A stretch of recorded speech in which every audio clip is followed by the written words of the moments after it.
Le 5 ou 6e jour là, qu'on était à la maison, après le départ de tout le monde, il y a un Allemand qui est arrivé à 6 h du matin, le revolver au poing, et qui nous dit qu'il fallait partir. Voilà, il y avait 20 minutes pour partir. Alors, voilà, on est parti. Puis, enfin, on est parti quand même 2 mois. Nous, on est allés en dessus de Villedieu, mais où on a fait plusieurs arrêts quand même, certains, où on a par contre eu assez peur, c'était dans Percy, quand on est arrivé avant Villedieu, là, c'est une dizaine de kilomètres avant Villedieu, là, parce qu'on était, je sais pas, 5-6 kilomètres de voitures, de réfugiés. Donc, on était comme ça, fallait marcher devant les Allemands, quoi, voilà. Et on aperçoit des avions qui venaient sûrement pour bombarder, je suppose, et qui nous tournaient dessus. Et dans le bourg de Percy, il y a des Allemands qui sont montés sur les marches. Vous savez, il y avait c'était tous des voitures à chevaux qu'on avait. Ils ont mis le pied sur les marches qu'on montait pour les voitures, là, pour monter dans la voiture, et ils mitraillaient les avions. Et moi, j'étais avec mon petit frère, mon grand-père, et ma cousine. Mais c'était l'horreur, là.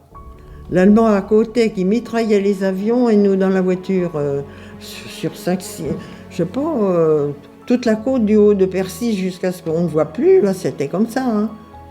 C'était l'horreur. Là, on a eu peur, moi, je trouve. Là, c'était dangereux. Bon, on a été libérés juste en dessus. C'était à Rouffigny, ça s'appelle le petit village, en dessus de Villedieu. On n'a pas eu grand-chose, là. C'est un matin, la dame qui nous hébergeait, enfin, qui avait une petite maison vide et qui nous l'avait donnée. Et donc, nous dit, ça y est, on est libérés, les Américains sont arrivés, voilà, bon. Mais il a fallu attendre parce que les routes n'étaient pas libres, on ne pouvait pas passer. Parce qu'il y avait des coups, je me souviens, moi, en allant, on a descendu, mais il y avait une torpille ou je ne sais pas quoi qui avait tombé dans, je crois que c'est Gavray. En traversant Gavray, il y avait une grande table longue avec un tapis rouge et blanc, là, vous savez, les petits carreaux, là.